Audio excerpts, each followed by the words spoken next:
Hey, what's going on everyone? Patty's Luck here, and today I'm bringing you the last of my favorite beginner hunter builds. This time, it's all about the Stasis. This video is the 5th hunter beginners build video we've put together, and over the next few weeks, I'll start putting together builds for Titans and Warlocks. So go check out our channel, see what other builds, highlights, and all around fun we're having over here on the channel.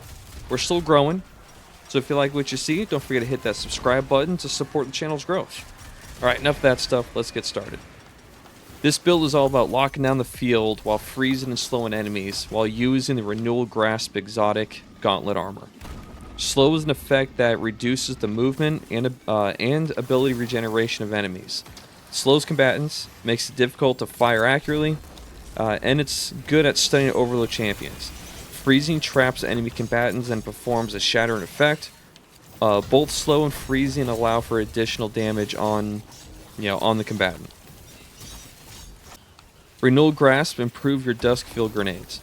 Duskfield Grenades will have a much larger effect radius, and for allies inside the Duskfield, they take reduced damage, and targets inside the area deal reduced damage. This effect is not as good as a Warlock Well or a Titan Bubble, but it'll still provide additional support in some situations. For armor mods, I keep it pretty simple. I like to use Ashes to Ashes, Firepower, and Bomber.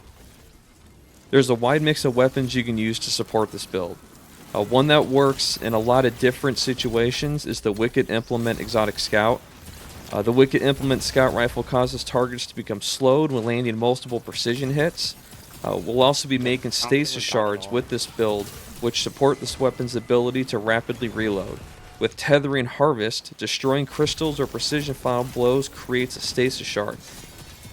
Stasis shards are good because collecting Stasis shards will refill the magazine. Another good weapon is the Virgil's Curve Exotic Bow. Final blows with this weapon grant Stasis arrows, whereas on the next hipfire shot, it will fire all arrows up to a stack of 5 in a single volley. Direct hits with these arrows freeze combatants. The arrows that impact the environment create stasis crystals. We'll show you here in a second why creating stasis crystals is beneficial for this build. Some fun power weapon choices are Fire and Forget Linear Fusion Rifle with the enhanced traits of Chill Clip and Headstone. I like using the Adept Slammer Sword with Cold Steel and Relentless Strike. Another new favorite to play with is the Dimensional Hyperokata. I can't pronounce this word. Thanks Destiny for that one. But it's a wave frame grenade launcher with chain reaction. The artifact for Season 23 has additional perks that can support a really good stasis build, but in 2 weeks it's not really going to matter with the release of the final shape, so we're just going to move on from the Season artifact. With the Revenant Hunter subclass, it only comes with one super, and that's Silence and Squall, which creates an Arctic tornado that it's going to freeze, slow, and just continuously damage anything that's in it. For abilities, your class ability and movement ability are your preference. For Stasis Melee, it only has Withering Blade. Targets that are hit with Withering Blade are slowed. For the Stasis Grenade, you're going to want to use the Duskfield Grenade. Duskfield Grenade shatter on impact, leave behind a field that slows targets and freezes those that don't leave the inside of it. Combined with the Renewal Grasp exotic gauntlets, the Duskfield Grenades have a much larger effect radius. Your allies take reduced damage while in it, and enemies have reduced damage while trying to shoot out of it. For aspects, we're going to use the Grim Harvest, where defeating slowed or frozen combatants creates stasis shards. The shards grant melee energy when picked up, allowing you to use Withering Blade more often and slowing more enemies. For the other aspect, we're going to use Touch of Winter. Touch of Winter applies different perks to different grenades. In this case, we're using the Duskfield Grenade. The Touch of Winter increases slow field size and creates a small stasis crystal on impact. For fragments, we're going with Whisperer Chains, which allows you to take reduced damage from targets while you're near frozen targets, or friendly stasis crystals, both of which are going to be continuously made with this build. We're also going to use Whisperer Bonds, where defeating frozen targets generates an orb of power. Next is Whisper of Conduction, where nearby stasis shot track your position. This way you don't have to go running all over the map to collect them. They'll come to you once you're close. Next is Whisper of Rime. where collecting a stasis shard grants a small amount of overshield, which falls off after 10 seconds.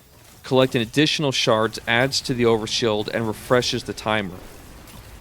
This should be a consistent amount of stasis shards being made, so the intent is to have an overshield as often as possible.